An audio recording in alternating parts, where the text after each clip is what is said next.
우리 오늘 본문은 로마서 1장 1절에서 4절, 갈라디아서 2장 20절의 말씀을 가지고 복음, 내게도 좋은 소식인가, 이 제목으로 오늘 말씀을 함께 나누도록 하겠습니다. 여러분, 그 노래 제목 중에서 아파트라는 노래가 있습니다. 아파트. 여러분, 아파트라는 노래 제목을 들으시면 여러분들 머릿속에 어떤 노랫말이 떠오르시나요?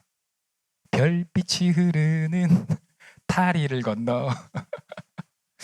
여러분, 윤수일의 아파트가 생각나십니까?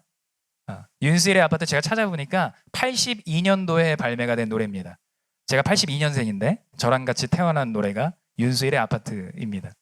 여러분, 그런데 요즘에 청소년들에게 물어보면은 얘들아 아파트 노래 같이 부르자 하면 어떤 노래를 부를까요? 아파트 아파트 아파트. 블랙핑크 로제의 아파트를 부릅니다. 그 노래는 2024년에 발매된 노래입니다. 저희 딸 시아가 24년생인데 윤수일의 아파트는 저랑 같이 태어났고 블랙핑크 로제의 아파트는 저희 딸과 함께 태어난 노래입니다. 여러분, 같은 제목의 어떤 노래의 어떤 그 제목을 봐도 우리의 경험과 우리의 어떤 정보에 따라서, 지식에 따라서 떠오르는 노랫말이 다르고 그 제목을 대하는 그 태도들이 달라지게 됩니다. 여러분, 그런데 우리가 교회 안에서 이렇게 자주 만나게 되는 단어가 하나 있습니다. 그 단어가 복음이라는 단어입니다. 그런데 그 단어는 우리의 경험과 우리의 지식에 따라서 참 각자에게 다르게 다가가게 됩니다. 참 중요한 단어인데 사람에 따라서, 우리의 경험에 따라서, 지식에 따라서 다르게 다가간다는 것입니다. 여러분, 교회 안에서 복음이라는 단어를 참 많이 씁니다. 복음을 증거합시다. 복음을 전하러 갑시다. 찬양할 때도 복음 들고 산을 넘는 자들의 발길. 복음이라는 단어 참 많이 쓰는 단어인데, 여러분, 그런데 우리가 각자 개인적으로 만나서 복음이 뭐라고 생각하세요? 라고 물어보면 각자 참 다른 대답들을 하게 됩니다. 그 이유는 뭐냐면 복음이라는 것이 참 너무 큰 개념이어서 각자 복음의 한 부분만을 이야기할 때도 있고, 아니면 내가 복음에 대해서 잘못 알고 있어서 그 복음에 대해서 잘 대답을 못할 때도 있습니다. 여러분, 그런데 복음이라는 단어를 아무리 많이 접했고 복음이라는 단어를 아무리 익숙하게 사용할지라도 그 복음을 우리가 제대로 이해하지 못하고 있다면 그 복음의 능력을 온전히 경험하면서 살아가기는 참 어렵다는 것입니다. 여러분, 복음이라는 것은 말 그대로 좋은 소식입니다. 기쁜 소식입니다. 복복자의 소리 음자를 써서 좋은 소식, 기쁜 소식이 복음입니다. 꼭 교회 안에서 쓰지 않을지라도 밖에서도 좋은 소식이 많이 있습니다. 복음이 많이 있습니다. 여러분, 그런데 그 복음을 우리가 듣게 되면 복음이 어떤 사람에게는 좋은 소식인데 또 어떤 특정한 사람들에게는 좋은 소식이 아닌 경우도 참 많이 있습니다. 여러분, 그 이유는 그 복음이, 좋은 소식이 그 사람에게는 적용이 안 되기 때문에 그렇습니다. 해당이 안 되기 때문에. 직장인들이 처음에 이제 한 해를 시작하게 되면 시작하기 전에 이렇게 달력을 많이 펼쳐보게 됩니다. 왜냐하면 어디에 쉬는 날이 있나? 올해는 공휴일이 많다. 올해는 연휴가 너무 많다. 그래서 그 날짜들을 참 한번 확인하고 한 해를 시작하게 됩니다. 여러분, 그런데 혹시 이번 해 달력에 10월 달 달력을 혹시 펴보신 적이 있으십니까? 여러분, 10월 달 달력은 완전히 미쳤습니다. 왜냐면 여러분, 10월 3일이 개천절인데 개천절이 금요일입니다.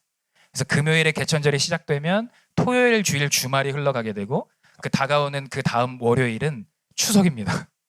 그래서 추석이 월화를 찍고 나면 수요일이 주일에 추석이 겹쳤기 때문에 대체 공휴일이 옵니다. 그래서 수요일은 대체 공휴일이 되고 그리고 나서 목요일을 맞이하게 되는데 그 목요일은 한글날입니다. 그래서 10월 3일부터 10월 9일까지 7일 연휴의 시간이 올 한 해 2025년에 우리에게 주어집니다. 여러분, 조금 더 욕심을 쓰게 되면은 10월 9일이 목요일이니까 금요일 하루를 휴가를 쓴다고 하면 다시 토요일 주일이 붙어가지고 열흘 동안의 연휴를 이번 10월에 우리가 누릴 수가 있습니다. 여러분, 제가 이걸 보고 나서 이건 복음이다. 정말 좋은 소식이구나. 쉴 수 있구나. 복된 소식이었습니다. 여러분, 그런데 이것을 제가 어떤 지인이랑 나누게 되는데 그 지인에게 이 소식을 전해줬더니 그 지인은 근데 왜? 약간 이런 반응이었어요. 왜 그런가 봤더니 그 지인은 원래 평일에도 쉬는 사람이었습니다. 원래 평일을 공휴일처럼 사는 분이었기 때문에 이 연휴든 뭐 열흘 연휴든 20일 연휴든 그 분에게는 이 소식이 복음이 아니었습니다. 그렇게 큰 감동이 되지 않는 말이었습니다. 저희가 그 집안의 개인적인 사정이 있어서 이번에 이사를 하게 됩니다. 근데 이사를 하면서 전세 대출을 알아보게 되니까 전세 대출에 여러 상품들이 있는데 그 중에 저희가 선택할 수 있었던 가장 좋은 혜택이 무엇이었냐면 그 신생아 특례였습니다. 그래서 신생아 특례로 그 대출을 받게 되니까 원래 대출이 보통 이율이 한 4% 5% 비싸면 그렇게 될 수 있는데 저희가 알아봤던 그 상품의 이율은 1.7%대였습니다. 굉장히 좋은 그 이율을 가지고 이자를 가지고 저희가 이 대출을 받게 됐습니다. 여러분, 이 신생아 특례가 있었다는 것은 저희 부부에게는 복음이었습니다. 왜냐하면 집을 얻으려면 집이 뭐 비싸잖아요. 뭐 전세로 얻게 되면 몇억 할 수 있는데 그럼 이자가 엄청 비싸거든요. 근데 신생아 특례 1.7% 이건 해볼 만하다. 그래서 기도하면서 진행해서 이 대출을 받게 됐습니다. 복음이었습니다. 여러분, 우리가 좋은 소식이 있으면 복음이 있으면 말하고 싶어 합니다. 여러분, 제가 얼마나 이 소식을 말하고 싶으면 설교의 예화로 이걸 넣어가지고 이렇게 지금도 말하고 있습니다. 여러분, 그런데 이 소식을 여러 사람들에게 전해줬을 때 다양한 반응이 있습니다. 이미 막 60대 70대이신 분들은 아유, 내가 지금 뭐 신생아를 날 수도 없고 그리고 지금 또 신혼부부가 아니기 때문에 이 특혜를 받을 수 없고 그런데 이 소식이 복음으로 다가왔던 사람들은 이제 막 결혼해서 이제 막 임신한 그런 사람들에게 이 소식을 전해줬을 때 그들은 복음으로 받아들였습니다. 이거 나도 아이를 낳고 나서 반드시 이거를 이용을 해야겠구나, 활용을 해야겠구나. 여러분, 이 소식은 그들에게는 복음이었다는 것입니다. 좋은 소식. 여러분, 복음이 그렇습니다. 복음은 누군가에게는 좋은 소식이지만 해당이 안 되는 누군가에게는 그냥 그저 그런 소식일 수 있습니다. 그냥 뭐 그래, 좋은 일 축하해, 뭐 이 정도의 소식일 수 있다는 것입니다. 여러분, 그런데 이 땅에 많은 좋은 소식들이 있는데 성경에서 이야기하고 있는 복음은 뭘까? 여러분, 성경에서 이야기하고 있는 복음은 죄인에게만 좋은 소식입니다. 의인에게는 좋은 소식이 아닙니다. 성경에 말하고 있는 복음은 죄인에게만 좋은 소식입니다. 왜냐하면 예수님께서는 죄인을 구원하시기 위해서 이 땅에 오셨기 때문입니다. 그래서 죄인으로 자신을 인식하고 있는 사람에게만 복음, 좋은 소식이라는 것입니다. 그렇지 않으면 우리가 날마다 전하고 나누는 이 복음의 소식이 그냥 지루한 교리일 뿐 그 어떠한 소식도 안 된다는 것입니다. 여러분, 그런데 여기서 한 가지의 문제가 발생합니다. 복음은 죄인에게 좋은 소식이라고 했는데 우리가 죄라는 단어를 듣게 되면 우리가 앞에서 아파트라는 노래의 제목을 들었을 때 서로 다른 노래를 떠올리는 것처럼 죄라는 단어를 들어도 우리는 각자 다른 개념들을 떠올리게 됩니다. 여러분, 예수님을 믿지 않은 사람들에게 특별히 물어보게 되면 특별히 우리가 전도하면서 복음을 전하면서 당신은 죄인입니다, 이렇게 이야기를 하면 굉장히 어이없어 합니다. 당황해 합니다. 아니, 나는 한 번도 구속된 적도 없고 나는 한 번도 다른 사람의 뭔가 뭐 물건을 뺏은 적도 없고 나는 뭔가 이렇게 도둑질을 한 적도 없고 살인한 적도 없는데 왜 내가 죄인이란 말입니까? 굉장히 당황스러워합니다. 여러분, 왜냐하면 죄라는 단어는 각자 쓰는 사람마다 개념이 다르기 때문에 그렇습니다. 세상에서는, 이 사회에서는 법을 어긴 것, 그것이 죄, 도둑질, 거짓말, 뭐 살인, 뭐 간음, 불륜, 뭐 이런 게 죄라고 이야기할 텐데 성경에서 이야기하고 있는 죄는 그 내용이 조금 결이 다릅니다. 여러분, 성경에서 말하고 있는 죄는 무엇이냐? 성경에서는 말하고 있는 죄는 하나님 없이 사는 삶, 예수님 없이 사는 삶 그 전체를 죄라고 이야기를 합니다. 이게 우리가 알고 있던 평소의 죄라는 개념과 많이 다르다는 것입니다. 여러분, 다시 말해서 우리가 하나님의 노릇을 하는, 내가 하나님이 되어서 내가 내 인생의 주도권을 가지고 내가 결정하고 판단하고 내가 선악을 결정해서 이렇게 하는 것들, 내가 주인이 되는 것, 이것을 성경에서는 죄다 이렇게 이야기를 한다는 것입니다. 왜 이것을 죄라고 얘기할까? 여러분, 하나님이 없는 삶을 우리가 살게 되면 내가 하나님이 되어서 이 땅을 살아가게 됩니다. 내가 하나님이 되면 내가 내 인생의 모든 일들을 결정하고 책임지고 이끌고 그리고 다른 사람을 또 내 기준으로 또 판단하게 되고, 그래서 굉장히 자기중심적이 돼버립니다. 내가 내 인생의 주인공이기 때문에 그렇게 살아간다는 것입니다. 하나님이 없는 삶. 그것이 성경이 이야기하고 있는 죄이고 그것이 죄의 뿌리가 됩니다. 여러분, 그런데 하나님이 없이 이 땅을 살아가는 사람, 그 죄의 뿌리를 내리고 살아가는 사람들은 그 죄의 뿌리가 내려서 자라나고 잎이 나고 열매를 맺어서 결국에는 걸음걸음마다 죄의 열매도 맺으면서 이 땅을 살아가게 된다는 것입니다. 그게 우리가 알고 있는 일반적인 죄입니다. 거짓말도 들어갈 수 있고 도둑질, 그 죄의 열매들, 간음, 살인, 여러 가지 죄의 열매들이 내가 하나님 되어 이 땅을 살아갈 때에 맺히게 된다는 것입니다. 그래서 물어봅니다. 왜 죽였어? 기분이 나빴어요. 왜 거짓말했어? 아니, 내가 여기서 거짓말해가지고 이게 사기치면은 10억을 받을 수 있는데, 아니 이거 거짓말 하나 한 게 대수입니까? 10억 내 인생을 바꿀 수 있는데, 이렇게 이야기를 한다는 것입니다. 다 자기중심적으로 생각을 하는 것입니다. 여러분, 우리가 살아가는 이 땅은 하나님이 없이 스스로 자신을 책임지려고 하는 사람들로 가득한 세상을 우리가 살아가게 됩니다. 그래서 이 사회가 우리에게 이야기하는 내용들을 잘 들어보면 그것이 어떤 강연이든 아니면 어떤 출판된 어떤 기록물이든 간에 우리가 읽어보고 들어보게 되면 이런 쪽으로 이야기를 많이 합니다. 네가 네 인생의 주인공이다. 네가 네 인생의 정답이야. 정답은 없어. 네가 결정하는 것이 정답이야. 이렇게 이야기를 하고, 흔들리지 마. 또 이 땅에서 네가 흔들리면 안 돼. 네가 네 인생을 책임져야지. 네가 네 인생을 주도하면서 살아가야 돼. 이렇게 이야기하는 여러 가지 소리들을 우리가 듣게 됩니다. 여러분, 우리가 이 땅을 살아가면서 우리 안에 다른 사람들이 잘 모르는 여러 가지 마음들도 있고, 그 안에 잘 살펴보게 되면 우리가 아무리 친한 사람들일지라도 우리의 100%의 속을 다 보여주지는 않잖아요.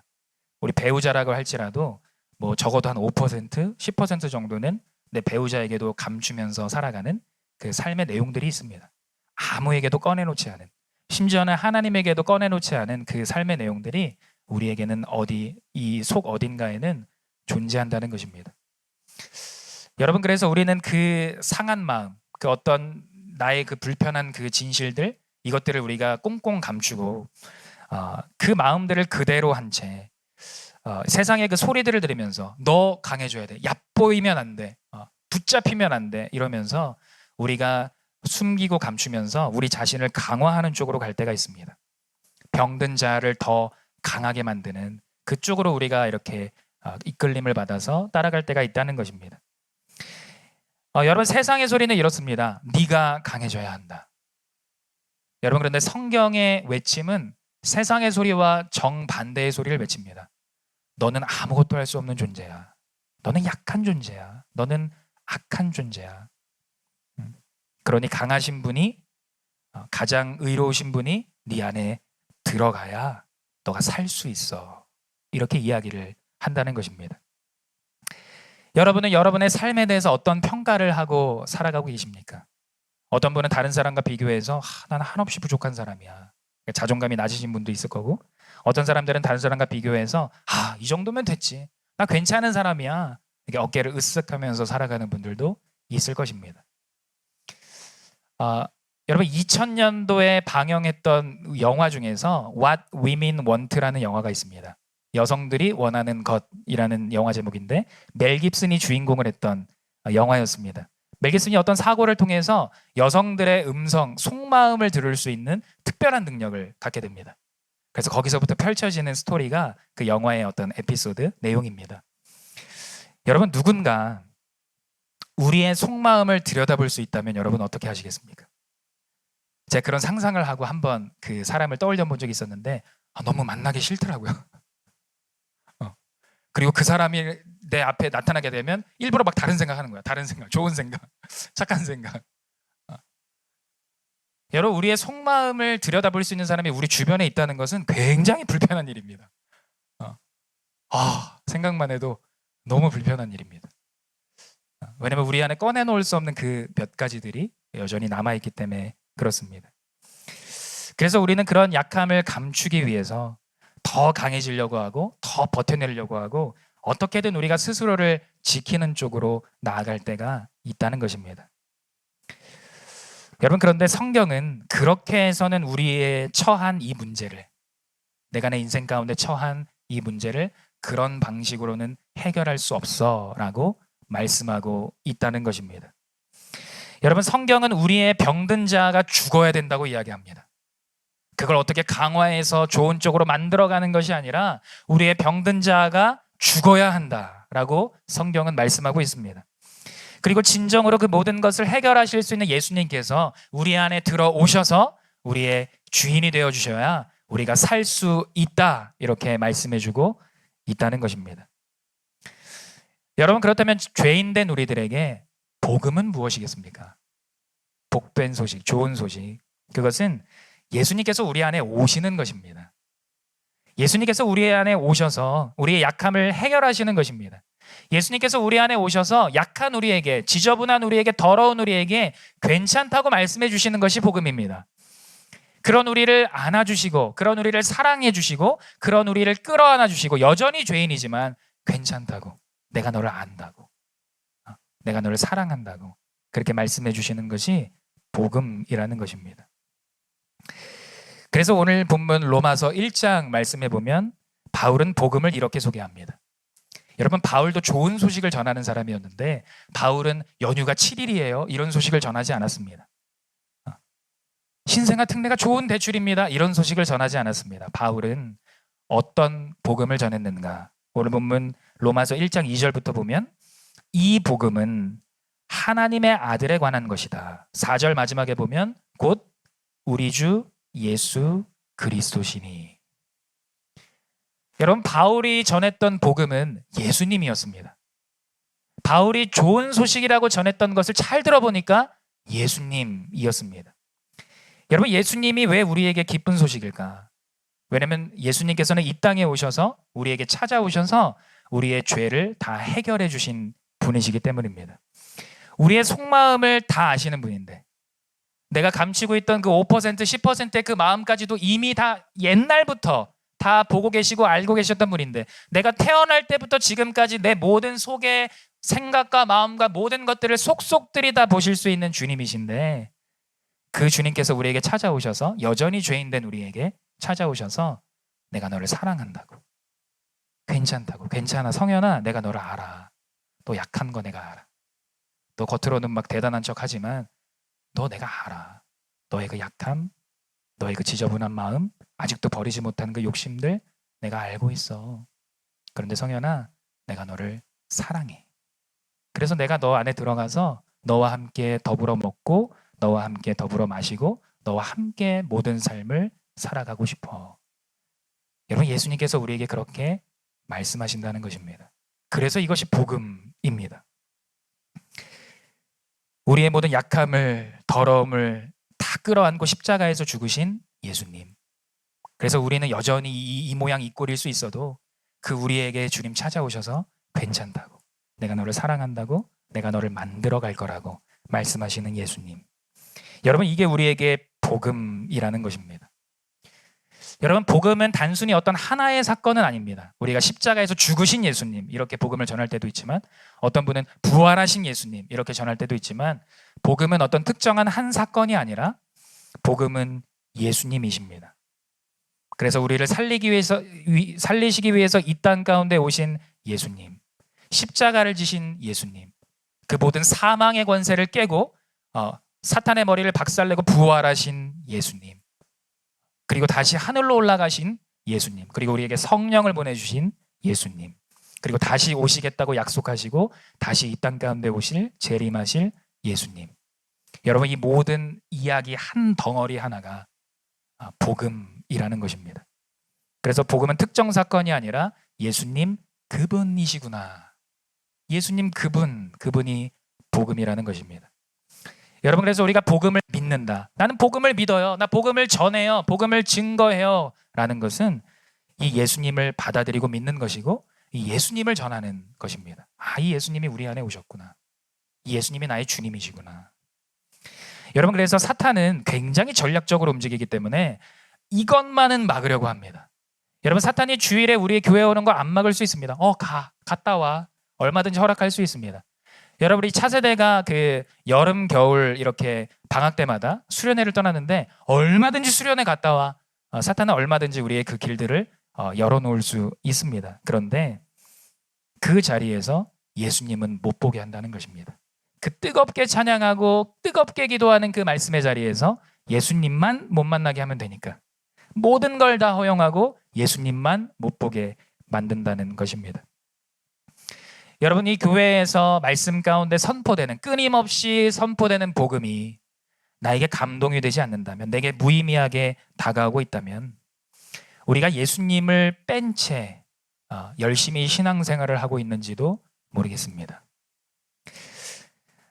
여러분, 화학 시간에 쓰는 어떤 시험지가 하나 있는데 리트머스 시험지라는 것이 있습니다. 이 리트머스 시험지는 산성과 염기성을 구별하는 간단한 도구입니다. 그래서 파란색 시험지가 산성에 닿으면 빨갛게 변하고 빨간색 시험지가 염기성에 닿으면 파랗게 변하는 그런 시험지입니다.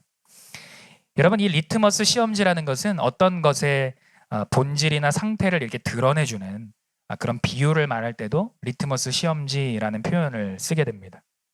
여러분, 그래서 오늘 우리가 마지막에 읽었던 갈라디아서 2장 20절, 이 갈라디아서 2장 20절 말씀은 우리의 신앙이 어떠한지를 드러내주는 그런 리트머스 시험지로 쓰인다는 것입니다. 내가 어떤 상태인가? 나는 복음을 듣고 믿는다고 따라가지만 내 안에 예수님이 계시는가? 이것을 리트머스 시험지를 통해서 살펴볼 수 있다는 것입니다. 오늘 보면 갈라디아서 2장 20절 말씀입니다. 내가 그리스도와 함께 십자가에 못 박혔나니 그런즉 이제는 내가 사는 것이 아니요 오직 내 안에 그리스도께서 사시는 것이라. 여러분, 오늘 말씀을 통해서 이 말씀 앞에 우리의 인생을 리트머스 시험지를 이렇게 담가 보시길 바랍니다.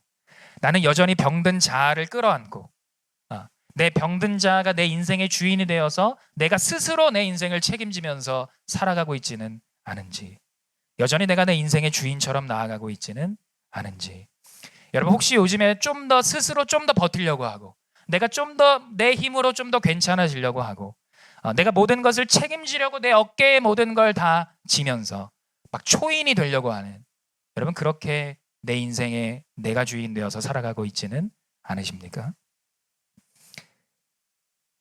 여러분, 믿음은 단순한 지식이 아니라는 것입니다. 믿음은 우리의 삶의 모든 방향을 다 바꿔내는, 예수님이 우리 안에 들어오시면 우리의 인생 전체가 바뀌는, 여러분, 예수님을 믿는다고 우리가 말하면서도 그 주님을 따라가려고 하는 그 발걸음이 우리 안에 없다면 그것은 믿음이 아니라 정보일 수밖에 없다는 것입니다. 여러분, 그 갈라디아서 2장 20절을 우리의 인생에 이렇게 한번 쫙 담가 보시길 바랍니다. 여러분, 우리 안에는 누가 살고 있습니까? 내가 내 인생의 주인이 되어서 여전히 걸어가고 있습니까? 아니면 예수님께서 주인이 되셔서 우리의 인생을 책임지시고 내가 주님께 모든 걸 맡기고 주님의 음성을 듣고 주님의 인도하심을 따라 하루하루를 살아가고 계십니까? 예수님이 내 안에 계셔서 내 인생을 이끌어 가신다면 느릴 수는 있어도, 조용하게 일어날 수는 있어도 확실한 변화들이 우리 가운데 나타나고 있다는 것입니다. 2024년 11월 23일에 저희 가정에 놀라운 일이 하나 일어났습니다. 저희 딸 시하가 그 11월에 태어났습니다. 태어난 이후에 저희 집에 많은 것들이 달라졌습니다. 일단 저희 집에 현관문을 딱 열고 들어가면, 저희 집이 지금 11평인데 들어가면 발 디딜 틈이 없습니다. 아이의 물건, 아이의 패드, 아이의 그 이렇게 흔들어주는 바운서, 아이의 모빌, 그 옷방을 열면 저희 부부의 옷보다 애기 옷이 더 많고, 안방 문을 열어도 애기 침대가 있고 애기 용품, 애기 기저귀, 애기 손수건, 뭐 난리가 났습니다. 싱크대 위에 애기 뭐 분유통, 젖병, 뭐 분유 소독기, 뭐 난리가 났어요. 그러니까 아이가 하나 태어나니까 이 가정의 이 모든 것들이 다 달라지게 되는구나, 이것을 경험하게 됐습니다. 아이의 용품이 없는 곳은 어디일까 찾아보니까 냉장고 안에는 애가 분유를 먹으니까 냉장고 안에는 아이의 용품이 없는 것을 발견하게 됐습니다. 한 번은 아내가 이제 아이를 낳고 나서 몸이 다 회복이 안 됐는데 또 아이를 키워야 되니까 아기가 무겁거든요. 점점 무거워져서 제 느낌상 지금 한 7, 8kg 넘어가는 것 같아요. 그래서 제가 분유 먹이려고 이렇게 들면서도 이렇게 끙끙거리면서 들거든요. 으아! 이렇게 하면서 들게 되는데 아이가 점점 무거워지게 됩니다. 그래서 아내가 아이를 보다 보니까 관절도 막 아프고 어깨도 아프고 그래서 근육도 상하고 그래서 이제 제가 이제 하루는 오전에 아이를 보면서 아내에게 병원에 좀 갔다 오라고 이렇게 이야기를 했습니다. 그래서 제가 아이를 재우고 나서 이제 제가 이제 씻고 또 준비를 해야 되기 때문에 제가 이제 씻으러 들어갔는데 요즘에는 이제 그 카메라가 다 있어가지고 아이를 볼 때 옆에다 이렇게 홈캠을 놓더라고요. 카메라를 놓게 되는데 카메라가 핸드폰이랑 연동이 됩니다. 그래서 그 아이 옆에 놓은 카메라를 핸드폰으로 볼 수 있어요. 그래서 핸드폰으로 연동시켜 놓고 제가 이제 씻으러 들어갔습니다. 그래서 혹시 모르니까 그렇게 들어갔는데 부지런히 이제 씻고 있는데 갑자기 아이가 이렇게 자거든요. 이렇게 자고 있다가 이렇게 하기 시작하는 거예요. 제가 긴장을 하기 시작합니다. 여러분 그 홈캠을 보고 있는 것은 그 어떤 스릴러 영화보다 어떤 그 공포 영화보다 우리에게 정말 손에 땀을 쥐게 하는 일입니다. 얘가 깨면 안 되니까. 그래서 이렇게 자고 있는 애가 꿈틀을 하길래 제가 아이에게 내면으로 이렇게 대화를 하기 시작했습니다. 시아야, 아빠 머리까지만 좀 감을게. 어디 깰지 몰라요. 으아, 감기 시작했어요. 근데 아이가 다시 한번 꿈틀하는 거야. 그러면서 눈을 딱 떴습니다. 시아야, 아빠 머리만 말리고 나갈게. 여기까지만 좀 봐줘. 그러면서 계속 막 빨리빨리 움직이는 거예요. 그러더니 아이가 갑자기 소리를 내기 시작합니다. 시아야, 아빠 로션까지만 좀 바를게. 거의 다 했어. 이렇게 하기 시작한 거예요. 그러니까 아이가 이제 막 이렇게 하다가 이제 이제 우는 데까지 갔어요. 그래서 얼른 뛰어나와가지고 아이를 이제 들고 또 기저귀도 갈아주고 우유도 먹이고 분유도 먹이고 그랬습니다. 여러분 집에 아이만 한 명 태어나도 그 부모님의 삶이 완전히 뒤바뀌게 됩니다. 집에 가구의 배치도 바뀌고 물건 그 지출하는 내역도 달라지고 그 부모의 어떤 패턴도 삶의 패턴도 완전히 달라지게 됩니다. 여러분 그 부모가 그 아이가 그 울고 있는데 자기의 자아를 어떻게 주장할 수 있겠습니까? 아빠는 더 씻어야 되는 걸, 아빠도 배고픈 걸, 막 이러면서 어떻게 그 부모가 자신의 자아를 주장할 수 있겠습니까? 평소대로 씻을 수도 없고 먹을 수도 없고 심지어 잘 수도 없게 됩니다. 여러분 하물며 온 땅의 주인 되신 이 온 땅을 창조하신 예수님께서 우리의 주인 되신 주님께서 우리의 삶의 한복판에 들어오신다면 여러분 우리의 삶이 이전과 같을 수가 있겠습니까? 그러니까 예수님이 우리 가운데 들어오셔서 일하기 시작하시고 우리에게 말씀하시고 내가 너와 더불어 먹고 너와 마시기를 원한다 말씀하신다면 여러분 우리의 인생은 이전과는 절대로 같을 수 없다는 것입니다. 여러분 복음을 믿는다는 것은 예수님께서 내 삶 안으로 들어오셨다는 것을 의미합니다. 여러분 그러면 변화가 일어나게 됩니다. 나의 병든 자아 고쳐서 쓰는 것이 아니라 내 병든 자아는 이미 죽었구나. 그리고 나는 이제 예수님 내 안에 계시고 내가 예수님께 믿음으로 반응하면서 살아가는 것이구나. 여러분 예수님께서 우리 안에 들어오시게 되면 죄와의 싸움이 시작되게 됩니다. 우선순위가 달라지게 됩니다. 우리의 인생을 재조정하게 됩니다. 우리의 모든 어떤 시간의 스케줄과 우리의 모든 물질의 사용과 우리의 모든 삶의 모든 구석구석이 다 달라지게 된다는 것입니다. 여러분 아이가 들어왔을 때 집의 구조가 바뀌고 부모의 인생의 패턴이 바뀌는 것처럼 예수님 믿으면 그렇게 된다는 것입니다. 여러분 우리가 죄를 이기려고 애쓸 때가 참 많습니다. 그래서 예수님 믿어도 율법으로 죄를 이기려고 하는 경우들도 많이 있습니다. 율법으로 죄를 이긴다. 여러분 너 죄 지으면 안 돼. 막 성경에 그런 내용도 많잖아요. 그래서 야 너 죄 지으면 안 되지. 막 이렇게 해가지고 이제 죄를 안 지으려고 하는 그런 시도들이 많이 있습니다. 여러분 그런데 죄는 우리가 애를 써서 짓는 사람은 아무도 없습니다. 아침에 일어나면서 막 고민하는 거예요. 오늘은 죄 짓기 싫은데 오늘도 죄를 지어야 하니까 너무 피곤하다. 여러분 이렇게 하는 사람은 없습니다. 여러분 죄는 우리에게 쾌락을 허락하기 때문에 사람들은 그 쾌락을 경험하고 싶어서 죄 가운데로 나아간다는 것입니다.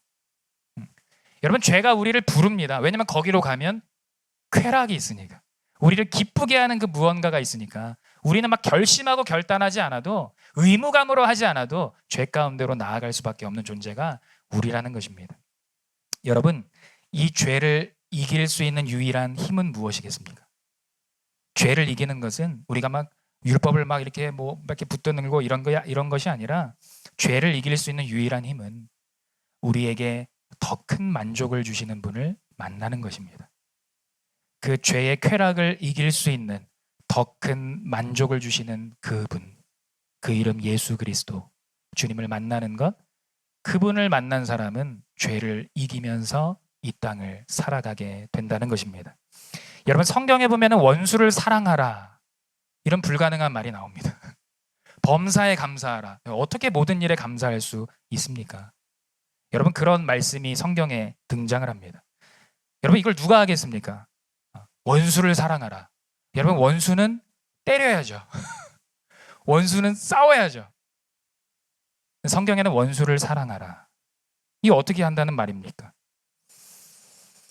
여러분, 그런데 우리에게 가장 큰 만족을 주시는 그분께서 우리에게 말씀하시고 그 주님이 우리에게 약속을 주신다면 우리는 이 말씀을 붙들고 주님을 신뢰하면서 원수를 사랑하는 거기까지, 성현아, 내가 너를 거기까지 만들어 갈 거야. 내가 네 안에서 역사하면서 너는 못하는데 내가 너를 원수를 사랑하는 존재로 만들어 갈 거야. 그 약속을 신뢰하며 걸어간다면 우리가 그 모습으로 변화되어 나아가게 된다는 것입니다. 여러분, 만약에 결혼하기 전에, 아이를 낳기 전에 해야 하는 의무만을 그 사람에게 나열한다면 그 사람이 결혼을 하겠습니까? 그 사람이 아이를 낳겠습니까? 너 아이 낳으면 너 화장실도 제대로 못 간다? 너 애가 언제 올 줄 알고 네가 화장실을 가? 제 아는 친구가 이제 그 목사가 있는데 그 친구가 이 얘기를 처음에 듣고 안 믿었대요. 근데 이제 그 친구가 육아휴직을 해가지고 아이를 이렇게 보게 됐는데 진짜 형 정말 화장실을 못 가. 문을 열고 가야 돼.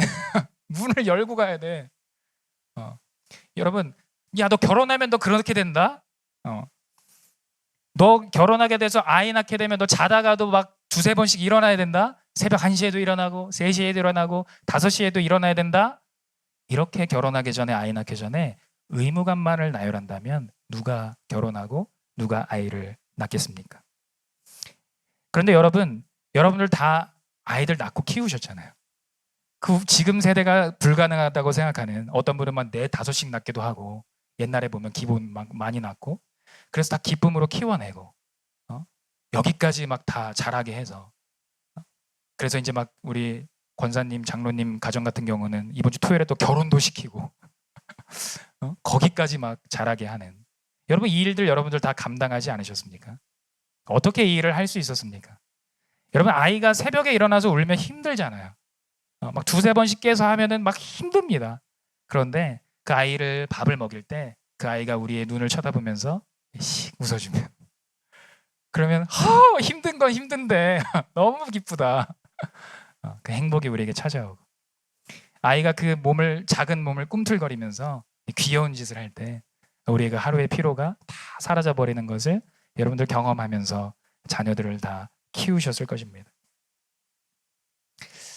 여러분, 마찬가지로 우리에게 가장 큰 만족을 주실 수 있는 예수님께서 우리 안에 들어오셔서 우리의 마음을 잘 알아주시고 또 우리를 사랑하시는 주님이 우리에게 너와 함께 하겠다.